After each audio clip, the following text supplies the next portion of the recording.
Hi. Greetings. Hi there.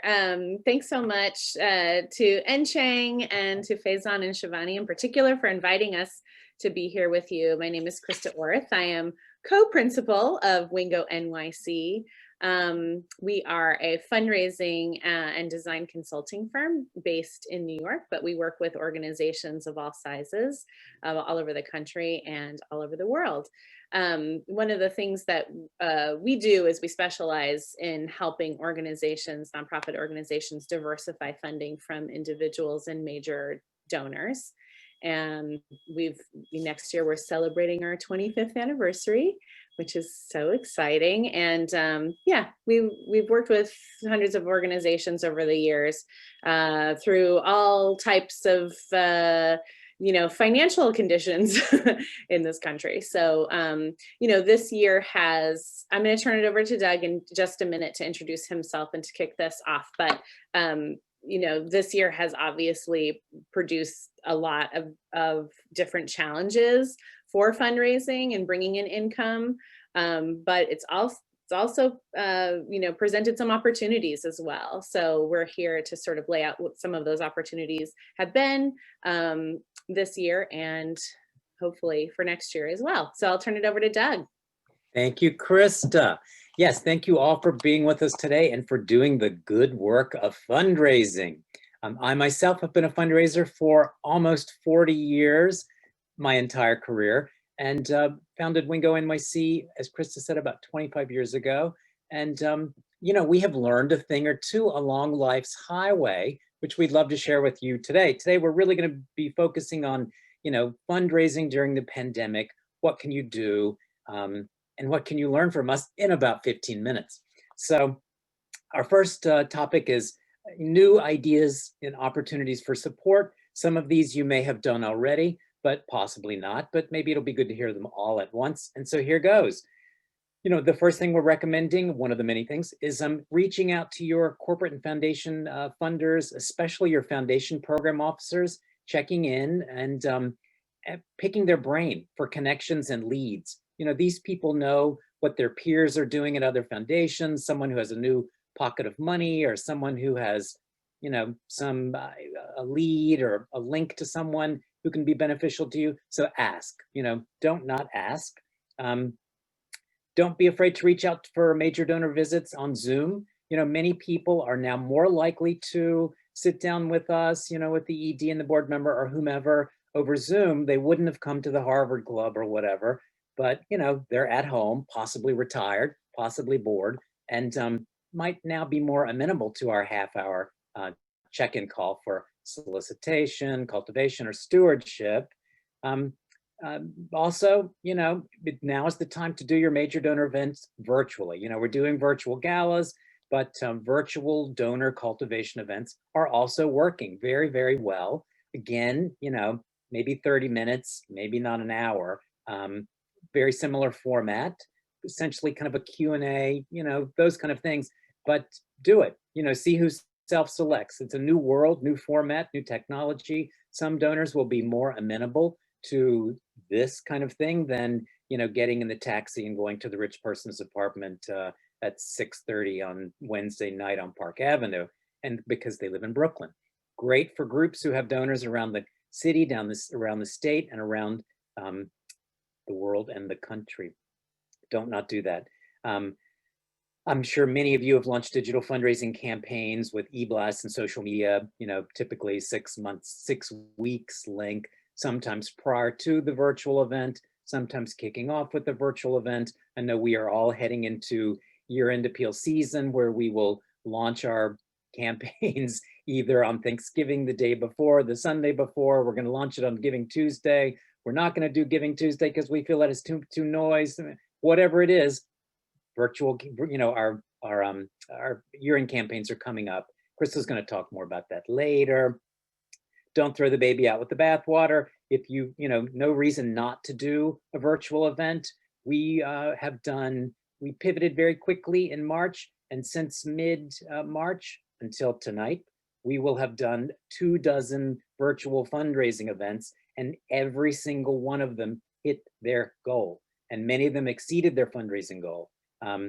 It's a great way to raise money. Yes, board members love it. They can invite, people who can give at all levels for free.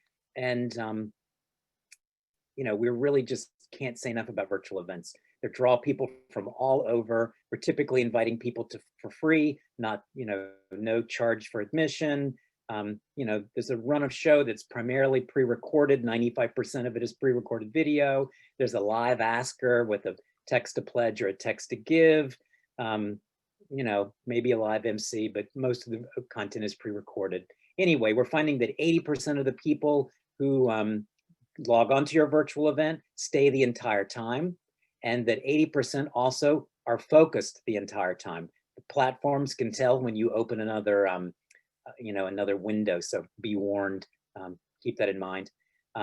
And maybe we're losing 25 to 50% of registrants, but the beauty of that is, to get into the virtual event, you must give the organization your email address. So it's an amazing and incredible way to grow your list of emails, whether they attend or not. You can include them in any year-end campaign or anything you're doing, and put them on your e-news list because they have opted in. An amazing and great way to get emails and new prospects, which, as we all know, as fundraisers, we're only going to renew 40 to 50 to 60% of our donors every year. So where do these new people come from? Now they will come from virtual events. Okay, make a concerted effort at this point, as if, we all try to re-engage lapsed donors. Maybe now it's time to look back 5 years instead of 3 years. Especially lapsed board members, this can be a good time to, re-engage some of those folks. If you have an anniversary campaign coming up, make sure you maximize that now. This is, don't put off launching your anniversary campaign because of COVID. Review your indirect rate. Make sure you've got all the, admin costs added into your foundation proposals or your name giving and sponsorship opportunities. If you're running a capital campaign right now, maybe it's time to add some more program costs into your budget, which is legit. Launch new programs, earned income streams, look around the office. What have you got to sell? Can you sell trainings or curriculum, that kind of thing? Now might be a good time to do that, especially if you have pivoted and created new products and tools for the virtual environment. Maybe it's time to start selling those. Add virtual lunch and learns. Don't just think that, oh my God, now that we can't meet in person, we can't do those corporate lunch and learns like we used to. Do them virtually. Add them as a perk for giving for your corporate sponsors for your virtual event. You get the opportunity to have a lunch and learn. The opportunity, right? So that's a great thing to do. Start that. If you have been doing it, continue. But if not, consider starting it. Launching them this way. No need now for the ED or you, the development director, whomever, to get in the subway, to head downtown. Now you can just do it, on your computer. Always ask current donors to introduce you to their networks. Include that in your messaging, in your e-news, in your thank you letters especially. And finally, consider adding a peer-to-peer fundraising. It's not just for the young people anymore. It's not just Facebook fundraisers. Most of you have CRMs, which have this feature. Turn it on, put it out there, and definitely thank people who sign up to raise money for you, your peer-to-peer folks, those ambassadors. Thank them in specific and special and frequent ways. And the ones who do well, think about putting them in your board member pipeline. Speaking of the board, I'm now going to speak very briefly about some ideas for getting your board on board, and then I will turn it back to Christa. Okay, boards of directors. We love them. Sometimes we don't like them so much, but often we do. And for most charities in this moment, since March, boards have really stepped up. They've engaged, they've re-engaged. They want to know how they can help. Of course, as fundraisers, we know how they can help. They can help us raise money. We often look at those board seats and say, okay, what's the real purpose of a charity board? We have staff who run programs. We don't need board members who do. We need fundraisers. And we can't say that out loud all the time, but to ourselves, we can. So how are we going to do that?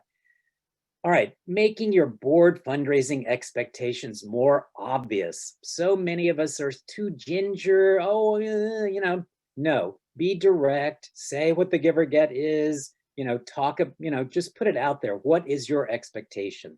Another idea, challenge the board to raise a specific amount of money, for a matching campaign. Great now for year-end appeals to have that, maybe you pool the board gifts and call that a matching campaign. That works. Even I fall for that. Engage board members in peer-to-peer fundraising. Many of them are doing it anyway through the event, your gala, whatever. But, if you're going to kick off that program or, give it a little more juice, start with your board. Think about increasing the board give or get, that horrible, awful conversation that the board never wants to have. Our board give or gets grow as we grow and age as charities, right? And some, in the spirit of inclusive philanthropy, some people are switching to a meaningful give or get, so that the give or get is different for different folks sitting around that table, and that's completely fine as long as you have that conversation with each board member and figure out what it is. Don't necessarily let them self-assess. Development committees. Most of us have development committees. Most of the development committee will focus on the annual gala, and that's about it. So if you can, try to refocus your committee on major gifts. Have them go through your list of, here's our top 50 people that we want to see once a year to solicit, cultivate, or steward their gift. Have them go through that in their monthly or quarterly meetings. Go through that list with you, whomever, and just check in. Okay, did you call her? What did she say? Did we meet with, educate them about major gifts fundraising. They didn't go to school to learn how to do this. They would love to. I'm sure who wouldn't. But so make that a part of your add that to your meetings, and you'll get more solicitors. You'll have more engagement. Definitely will. Engage past board members who are great fundraisers, right? We all have those, the board chair who is just fantastic, but left the board and, some of the donors went with him or her. Think about ways you can engage those people, possibly in this moment. That might pull at some heartstrings for some folks. And, be aware of how those people move through life. Did they join another board? And what's the term limits for that board so you can possibly get them back? And do events throughout the year, special communications for former board members. Think of them as a segment for your year-end appeal, digital campaigns, that kind of thing. Don't think that this is not the moment to fill vacancies on your board. It's a great moment for recruiting board members, as it is a great moment for recruiting donors. We're COVID has handed us the movement for racial equality has made this a golden age for philanthropy. People are giving and giving and giving. Of course, the election, we all gave a little bit of money to the election too, and there's no real sense that the rich are less rich, as we look at our down the barrel of our year-end appeal, your year-end giving campaigns. So don't worry about that. Train your board members on face-to-face solicitation if you've not done that in the past year or two. That's a great thing to do. Spend that half hour or hour knowing that, if you've got a board of 20 people, if you can engage 5 of those people to make asks, 1 to 3 asks during the course of a year, it's a home run. So pat yourself on the back and lower those expectations on some level of how many people actually do this. Not everyone is equipped for this, but some are, and some we can train. Ask board members always in those meetings to, identify new donors and fundraising opportunities. Don't not say that because you think they know it already. Say it out loud. Engage the board in screening and rating your donor list at least, once a year. Go through that process. Christa's going to talk about that at length. Engage your board in year-end giving right now. Yes, we'd love for them to give us a list of 20 people who can give $1,000 or more, but how about 20 people who can make a gift of $25 or more? Think about all levels of your giving as you look at year end, knowing we always need to grow our base and we need to replenish the donor pool. Ask board members to make thank you calls. In late January, early February, divide up the list of folks who gave to your year-end campaign, or maybe who made a major gift during the year. And give each board member 10 to 20 names, a call script, and beg them and cajole them and gently nudge them until they make those damn calls. And if they don't, of course, do it yourself. But, and 9 out of 10 of those calls are voicemails. But it's a great and wonderful way to engage the board in fundraising without having them make an ask. And donors just love it. We all do not a fabulous job of calling our donors and saying thank you. That thank you note that the computer spits out, forget it. You still obviously must send a paper thank you note. Don't stop doing that now during COVID, if at all possible. And then after COVID, you must return if you've left that momentarily. Lastly, we asked people and this is a tool we'll share with you after this, to do an annual assessment of your board members with giving them a list of 25 ways that they can engage in fundraising, and only one is asking someone face-to-face for $10,000. Christa and I have developed this through the years. Many, not that we expect everyone to check all 25, but it at least plants the seed and lets them know, oh, this is engaging in fundraising. This is how I can do that. It's an amazing and wonderful tool for our onboarding board members. So you just put it right out there, like, okay, here's how you can help us. Sharing your networks, coming to our cultivation events, our special events, reading our website, reading our case materials, little quick and easy things like that people can, our board members in particular, others too, can help us in the world of fundraising. And that is about all I have to say in this abbreviated period of things that you can do right now, and ways that we can continue to nurture and grow the strength and the efficacy of our board members who in the best day should be our best fundraisers. Christa, Orth, I will turn it back to you. Thank you, Doug. I'm just going to be very brief because I know you all have to get back to your days.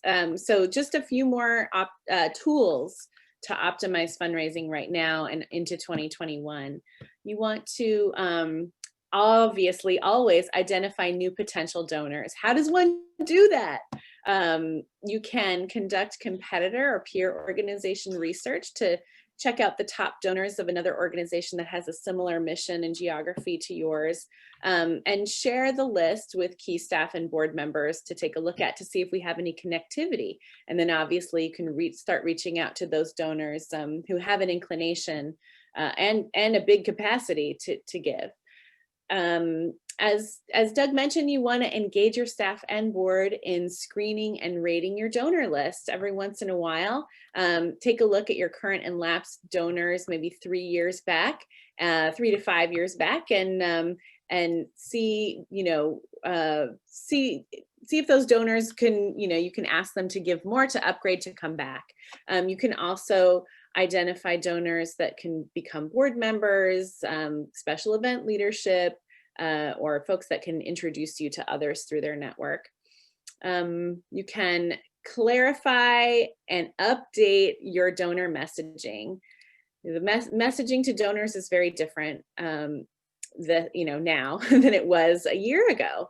And it will be different in 2021. So make sure that you update your donor messaging and create beautiful case materials to share with your staff and your board and other volunteer solicitors to help them refresh their own elevator pitch for your organization so they can be the best fundraising ambassadors they possibly can. You also want to use empathetic language because, as we know, it's a difficult time for many people financially, but we should still be asking because there's so much giving going on. We've been astounded how much giving is still going on even in these difficult financial times. You definitely want to launch a campaign or campaigns. I'm sure many of you are already, your organizations are already in the throes of your year-end appeal campaign. We recommend that you do multi-channel campaigns, still send mail, maybe not as much mail as you normally would, but reinforce your campaign through a mail appeal. Definitely send out e-blasts. We're recommending 6 e-blasts for the year end, starting right, as Doug mentioned, right around Giving Tuesday, which is December 1st. And then obviously social media. And then you can engage your board, as Doug mentioned, in follow-up with major donors, and help them be the best ambassadors they can be. And make it, this is my final point, just make it easier and more compelling for your donors to give online. Make sure that your donate page is simple and beautiful.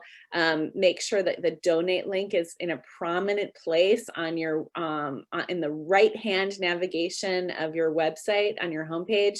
Make it a different color. Make sure it says donate, not support or get involved, something very direct, because donors that come to a website to give are looking for the word donate. They're looking for that donate button. Make your donor page very user-friendly. Make sure that it has monthly giving enabled.